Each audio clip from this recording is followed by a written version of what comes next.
He who walks in the eightfold noble path with unswerving determination is sure to reach nirvana.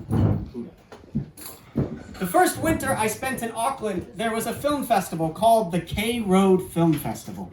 Several local filmmakers had been tasked with creating very short movies about K Road. The movies were then screened at various local businesses along K Road. It was very meta. Some of the locations included, thank you for laughing, some of the locations included cafes, a barbershop, and even a laundromat. So it was not strange to see the large crowd gathered around the local bottle shop.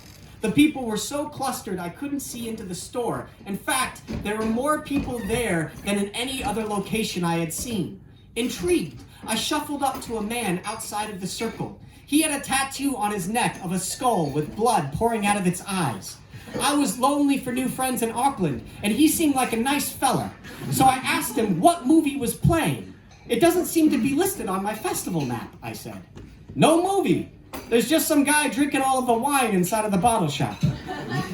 All of the wine? I asked. He said, yeah. He just walked in there and just started chugging bottles. The cops are on their way. Why didn't the shopkeeper just hit him or shoot him or something? He looked at me incredulously. What do you think this is? Fucking America?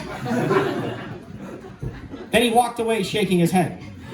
I shrugged off his judgments and pushed to the front of the crowd, forcing my way into the situation and pushing the locals aside, you know, the way a real American walks. Inside, the shopkeeper stood with his arms crossed, watching as a man flittered over the shelves before snatching some kind of Chardonnay. He then twisted off the cap, tossed it over his shoulder, and lifted the bottle to his head, guzzling like a calf from an udder. The man's hair looked like gum that had been ground into the pavement, and his clothes were sepia-toned.